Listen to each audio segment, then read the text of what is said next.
Bonjour et bienvenue dans votre émission CGP en direct. CGP en direct aujourd'hui avec Géraldine Métifeux. Géraldine, bonjour. Bonjour Bogdan. Vous allez bien? Toujours. Et Frédéric Ségoura que nous aurons au téléphone. Et Frédéric, vous êtes à Toulon. Frédéric, bonjour. Bonjour Bogdan, bonjour Géraldine. Bonjour Fred. Ça va bien? Ça va, merci. Quel temps fait-il à Toulon? Alors, on est en phase avec Paris, il pleut aujourd'hui. C'est vrai. Bon, j'espère qu'on aura plus d'actualité au niveau des questions. Géraldine, le thème qui nous anime aujourd'hui, c'est le métier de CGP. Alors, le thème est un petit peu large et il est presque bateau. Ce que je voudrais, c'est qu'on le resserre et que vous nous disiez exactement qu'est-ce qu'un CGP.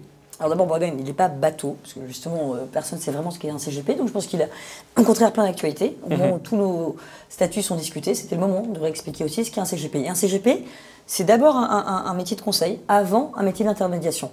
Un métier de conseil, ça veut dire que les CGP doivent être dotés de la CGA, la capacité juridique appropriée, ainsi évidemment du statut STIF, conseil en investissement financier, et tous les métiers d'intermédiation que nous connaissons, comme le courtage en assurance, lié au BSP, ou la carte de transaction immobilière par exemple. Ça fait beaucoup de casquettes, ça. 5, oui. Oui. C'est pas trop pour vous? Et sur mes épaules? Oui. Non, ça passe. Non, non, puis au contraire, c'est précisément la définition du CGP. Ce qui fait le CGP par rapport à chacun de ces corps de métier qui sont parfaitement honorables, parfaitement respectables, la différence avec le CGP, c'est qu'on regroupe tout ça, Bogdan. C'est ça la vraie différence du CGP, c'est d'appréhender le patrimoine dans sa version globale et dans sa version actif et passif. C'est ça. Frédéric, est-ce que vous êtes d'accord avec cette définition? Oui, tout à fait, je ne peux qu'approuver ce que dit Géraldine. Je rajouterai simplement qu'on a deux façons de voir les choses. Après, dans l'approche, en pratique, c'est est-ce qu'une seule personne doit avoir toutes ces casquettes ou est-ce qu'elles peuvent être réparties au sein du cabinet entre plusieurs personnes? Je pense que le dirigeant doit avoir toutes ces casquettes et qu'après, il peut se faire aider par des spécialistes dans certains secteurs afin d'avoir une expertise quand il y a un point précis. Mais est-ce que vous avez toutes ces casquettes? Vous êtes CIF, vous êtes je ne sais pas quoi. Est-ce qu'on peut être juste courtier, par exemple? Si on veut être CGP, non. Non. Ah, mais moi, je vais être extrêmement radical et c'est non. Un CGP, c'est la définition, selon moi, et pas que selon moi, selon d'autres associations, c'est ça. D'accord. C'est l'ensemble de ces casquettes. C'est la différence d'un CGP et d'un corps de métier en particulier. Frédéric, vous êtes d'accord avec ça? Vous êtes quoi exactement? Ben, moi, je suis CGP aussi. Et bien sûr, j'ai un petit peu toutes les casquettes qui ont été décrites, puisque je ne suis pas dans un gros cabinet, de toute façon, et que je n'ai pas d'associé, donc je suis obligé de remplir tous les rôles qui ont été décrits. D'accord. Votre cabinet, on va en parler. Vous êtes combien dans ce cabinet à Toulon? On est 3. 3. D'accord. Géraldine, vous êtes combien? 4. 4. Donc c'est quand même des petits cabinets. Hein. Oui. Alors après, sur les structures de cabinet, elles évoluent, mais ça... Oui, c'est un cabinet moyen. Enfin, en termes de personnel, c'est un cabinet moyen. Oui. Et est-ce qu'on a besoin d'avoir toutes ces casquettes? Géraldine, la question est pour vous. Oui. Mais oui, alors on risque de me répéter, j'espère qu'on ne va pas se répéter pendant un quart d'heure, mais la réponse est oui. CGP, encore une fois, conseil en gestion de patrimoine, c'est du conseil et c'est de l'intermédiation. Et on doit pouvoir avoir toutes les compétences pour apporter ce service-là à nos clients. Et comme le disait Frédéric tout à l'heure, je suis assez d'accord avec lui, au fond, effectivement, le CGP en titre, le dirigeant du cabinet, l'actionnaire majoritaire, globalement, il est censé avoir ces casquettes-là. Après, qu'il ait une spécificité sur un ou autre domaine et qu'il puisse déléguer à tel ou tel collaborateur ou tel associé, plus spécifiquement, le courtage, la CGA, l'ingénierie patrimoniale, les déclarations officielles ou encore l'immobilier, oui, évidemment, on n'est pas censé être à ce point polyvalent. Et Frédéric, vous vous sentez indépendant, vous, ou pas? Complètement. Je n'ai pas d'associé dans mon capital, déjà.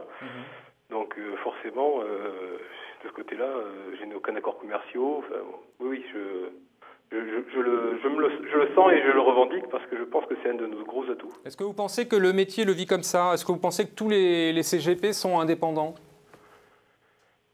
J'aimerais en tout cas. Après, la définition de l'indépendance telle qu'elle est littéraire dans les dictionnaires, est-ce qu'elle est vraiment appliquée pour tout le monde? Ça reste à démontrer. Aujourd'hui, quelle est votre cible de clientèle? Personnellement, je suis plutôt sur les professions médicales et plutôt des jeunes médecins qui s'installent. Donc ma clientèle est jeune et on va dire patrimonialement en devenir plutôt qu'établie. Donc je n'ai pas forcément les mêmes problématiques D'accord. de certains cabinets. Donc, à vous écouter tous les deux, on a l'impression que tout va bien. Le seul problème, c'est que... Si vous me permettez, allez-y. parce que je n'ai pas forcément tout à fait la même définition que Frédéric sur le CGP. Pour moi, un CGP, c'est ce que je vous avais indiqué en préalable, c'est au fond, dès lors qu'on remplit toutes ces casquettes et que le dirigeant, le représentant peut répondre à ces casquettes-là, pour moi, il est CGP. Il n'y a pas une banque qui peut se dire CGP, il n'y a globalement pas d'instit qui peut se dire CGP. Donc après, sur qui détient le capital, c'est sans doute un débat qui devra s'ouvrir auprès de nos instances, entre confrères, sur ce qu'est le CGP.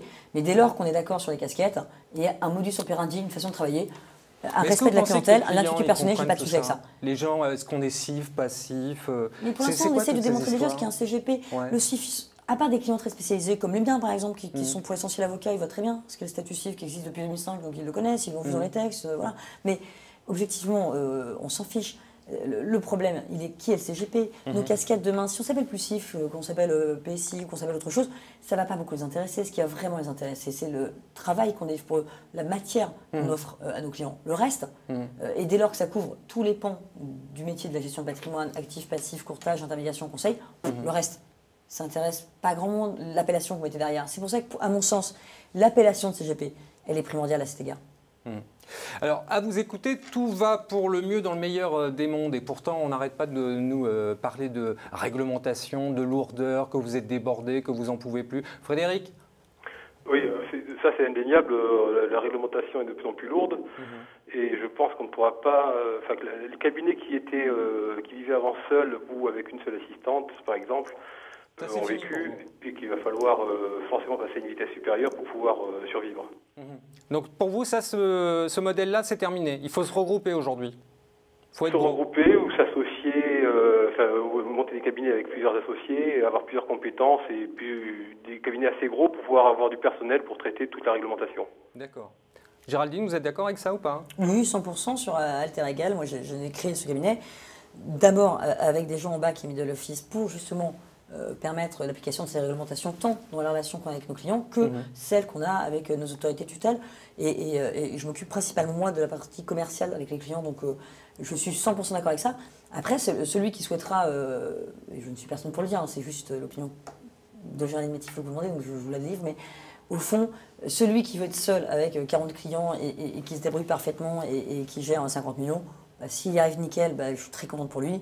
Je pense fondamentalement que si la taille moyenne d'un cabinet c'est 200 clients, bah oui, on sera 4-5 dans un cabinet à gérer, ça me paraît logique, oui. Comment vous vous rémunérez? Très peu. Je me rémunère très peu. D'accord. Comment, la question, c'est pas Oui, combien? la question c'est comment? Combien? J'oserais pas vous la poser, encore que. Et encore, oui, Honoraire ou en cours? Les deux, monsieur. Et pas que. Et pas que. On a un peu de droit de courtage, donc de droit d'entrée, on a encore un petit peu, même si c'est pas c'est pas l'essentiel. On a évidemment beaucoup d'encours, mais ma boîte a 11 ans. Hein. Ouais. Donc forcément, proportionnellement, ça a pris de plus en plus d'importance.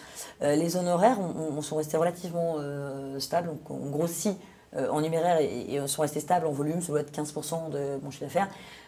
Il y a aussi pas mal de prévoyance, un peu d'immobilier, etc. Frédéric, vous, c'est quoi? Honoraire ou en cours? Alors moi c'est très peu d'honoraires, sûrement parce que je ne sais pas très bien le vendre aussi de ce côté-là, mais aussi parce que ma clientèle est jeune et en constitution de patrimoine, donc c'est plus difficile d'aller sortir des factures d'honoraires assez importants pour des petites mises en place au départ de gens qui commencent seulement à se constituer un patrimoine. D'accord. Juste une question, Frédéric, qu'est-ce que vous pensez des fonds en euros? Parce que c'est la grosse question du moment et les gens s'interrogent beaucoup. On nous fait très peur sur les fonds en euros. Est-ce que vous en faites? Est-ce que vous en conseillez à vos clients? Alors moi, pour ma part, j'ai écrit déjà des articles là-dessus depuis 2010 en disant qu'il ne fallait pas en faire, enfin qu'il ne fallait plus en faire. Ça m'arrive quand même encore de l'utiliser très ponctuellement quand on a des placements en attente parce qu'on a un objectif de sortir des liquidités prochainement ou des choses comme ça. Mais sinon, non, je pense qu'il faut arrêter de faire du fonds en euros. Il y a un gros danger. C'est dangereux. Oui, c'est dangereux pour vous. Oui, pour moi, c'est très dangereux et je pense qu'il y a trop d'inconnus et trop de manque de liquidité. Géraldine, votre position là-dessus? Je n'arrive pas à dire que c'est dangereux, parce que après, c'est le côté peut-être un peu du sud. Vous en conseillez ou pas? Vous en faites encore? Oui, bah oui, on doit avoir 45% de nos actifs qui sont en fonds euros. Donc, c'est beaucoup. Hein. Et par rapport à la moyenne nationale, je bien sûr, je pense que je vais passer. Qu'est-ce que vous allez faire? Le pépin sur les marchés depuis le début de l'année, il a plus embêté les clients en UC que... d'assurance vie, pourquoi on les fermerait? Je ne sais pas, il y a des rumeurs qui courent, il y a des choses qui se disent en ce mais moment. Il y a plein des rumeurs, il y en a tous les jours, hein, Bogdan. Mais nous, on ne travaille pas sur la rumeur, on est des professionnels, donc on travaille sur des règles, des droits qui existent. Est-ce qu'il est possible ou pas qu'il y ait un jour, qui n'est pas aujourd'hui, et qui n'est sans doute pas demain, qui a un problème de liquidité, et qu'on mette en place des gates de sortie sur les fonds euros? La réponse est oui, et elle date même d'avant vos articles, Fred, elle date même d'avant 2010. Oui, bien sûr, si demain il y a un problème de remontée brutale des taux et que tout le monde veuille sortir en même temps du fonds euro, ça sera un problème. Ce sera un problème pour les assureurs sans doute et pour nos clients indirectement, mais la question sur il faut ou il faut pas, moi le côté binaire, manichéen, etc., ça va surprendre les gens qui m'écoutent, surtout ma mère, mais c'est pas tellement mon discours. Au fond, le fonds euro, et à l'instar de ce que disait Fred, oui, le fonds euro, il peut avoir du sens. Il n'y a pas un problème pour les retraites, pour les rentes, tout ça? Je n'ai pas de clients traités personnellement. Non, mais les problèmes pour les retraites, pour les rentes, il se posera quotidiennement et la pyramide des âges sera un problème en permanence.